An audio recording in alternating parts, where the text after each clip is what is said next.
Hi, I'm Vanessa from SpeakEnglishWithVanessa.com. Are you ready to test your grammar skills? Let's do it.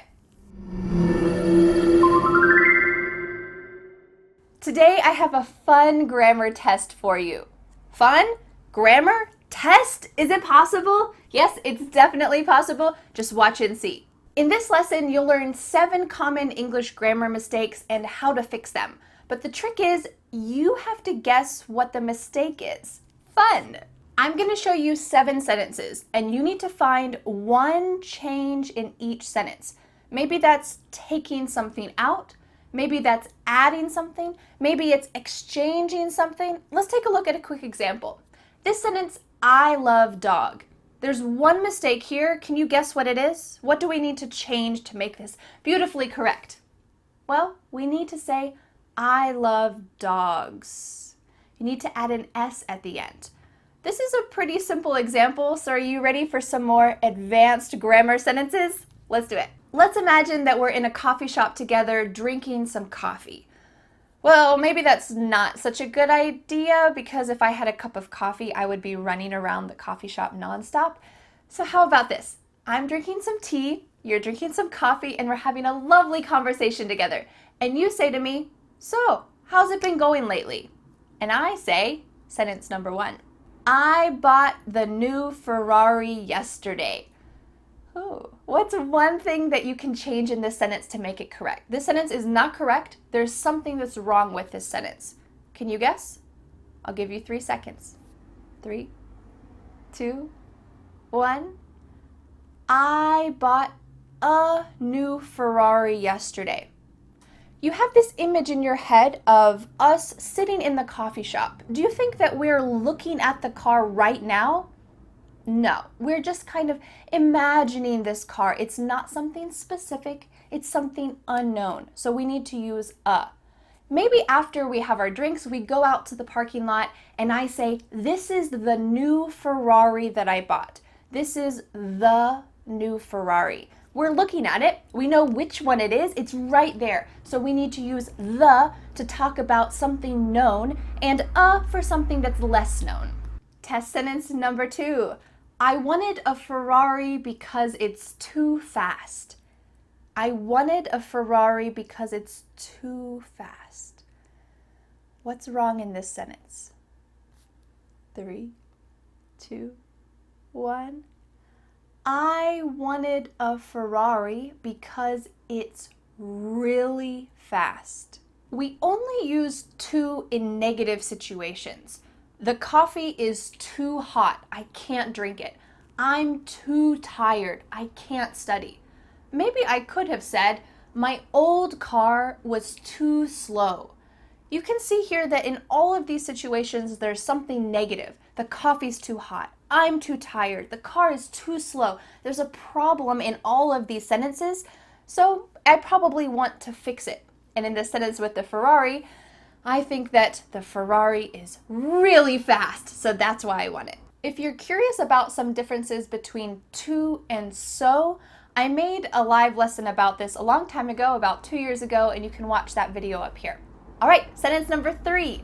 When I bought the car, it costs $300,000.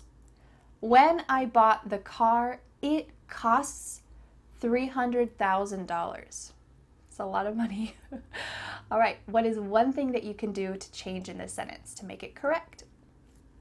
3, 2, 1. When I bought the car, notice this is the past tense. Bought the car, it costs. This is the present tense. We need to say it cost $300,000.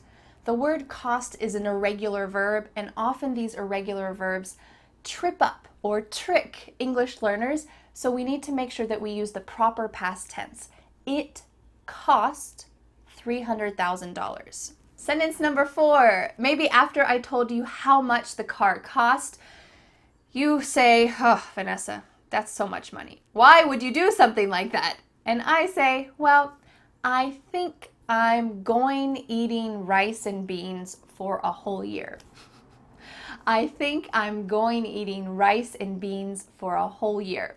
This means nothing fancy, nothing special, only rice and beans because I spent all my money on the car. What's the problem with this sentence? 3, 2, 1. I think I'm going to eat rice and beans for a whole year. Often English learners have problems with ing and to.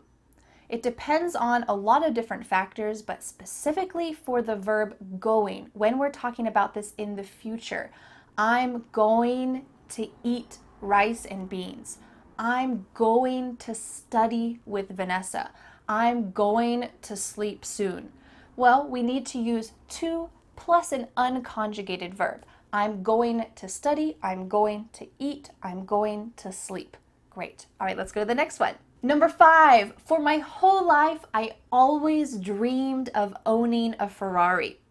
For my whole life, I always dreamed of owning a Ferrari. What's the problem in this sentence? Can you guess? Do we need to add something? Take something away? Switch something? I'll give you 3 seconds. 3, 2, 1. For my whole life, I had always dreamed of owning a Ferrari. Why did we add had here?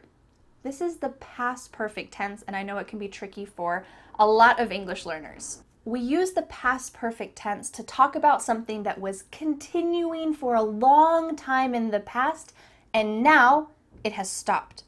Do you know why my dream has stopped? Well, because it came true. I own a Ferrari. Of course, this is a fake situation, just imaginary. But because this dream came true, well, we can say that it has stopped. So we need to make the sentence, for my whole life, I had always dreamed of owning a Ferrari, and now I do. Now that dream has come true. If you'd like to learn more about how to use the past perfect tense or the future perfect tense, you can click on this live lesson that I made up here a long time ago. There's one full lesson about the past perfect tense and one full lesson about the present perfect tense. These can be tricky, so please take your time, be patient with yourself, and study them and take some notes. All right, let's go to the next sentence. Sentence number 6. Not only is my Ferrari beautiful, but it is fun to drive. Not only is my Ferrari beautiful, but it is fun to drive. How can we make this sentence better? 3, 2, 1. Not only is my Ferrari beautiful, but it's also fun to drive. We need to add the word also, and our key here is the first part of that sentence uses not only, and then the second part needs but also. This is an advanced phrase, not only but also, that's going to make your sentences more complex. Instead of just saying simple sentences, my Ferrari is beautiful, it's fun to drive. We can combine those with a beautiful advanced expression like this. Not only is my Ferrari beautiful, but it is also fun to drive. We use not only but also to give some more information about something, but it's really to take it to a higher level, to kind of escalate something. So here, my Ferrari is beautiful, okay, but the next level is, oh, it's also fun to drive. On top of that, it is also fun to drive. So you might say, not only is this lesson useful, but it is also fun. I hope that this lesson is useful to you, but I hope it's not boring. I hope it's also fun. We're taking it to the next level. All right, let's go to the next one. Sentence number 7. If I crashed the car, I will cry. If I crashed the car, I will cry. Can you imagine the situation? Spending so much money on a car and then crashing it, and that's it? That would be terrible. All right, let's think about what is the best way to fix this sentence. 3, 2, 1. This is a hypothetical, imaginary situation. If you were listening to my quick little explanation, you might have guessed the correct answer. If I crashed the car, I would cry. We use if plus would to talk about these imaginary, hypothetical situations. It's not happening right now, so we need to use would. If you'd like to learn how to use would in other situations or some more in-depth examples about it, make sure you check out another test I made, should, would, and could, and how to use them correctly. How did you do on this test about my Ferrari? I hope you enjoyed it. Now it's time to do a little review. Let's go back and read all of those sentences using the correct words so that you can visually see it and also hear it one more time. I bought a new Ferrari yesterday. I wanted a Ferrari because it's really fast. When I bought the car, it cost $300,000. I think I'm going to eat only rice and beans for 1 year. For my whole life, I had always dreamed of owning a Ferrari. Not only is my Ferrari beautiful, but it's also fun to drive. If I crashed the car, I think I would cry. How did you do on this test? Let me know in the comments what your score was. And just to let you know, this story is not true. I don't own a Ferrari. Do you think I seem like the kind of person who would buy a Ferrari? Probably not. I could buy 20 round-the-world plane tickets for the same price, and that's definitely what I would do if I had that much money. Let me know in the comments, how did you do? If you enjoyed this test, then maybe I'll make some more in the future. Thanks so much for learning English with me, and I'll see you again the next time. Bye! The next step is to download my free ebook, 5 Steps to Becoming a Confident English Speaker. You'll learn what you need to do to speak confidently and fluently. Don't forget to subscribe to my YouTube channel for more free lessons. Thanks so much. Bye.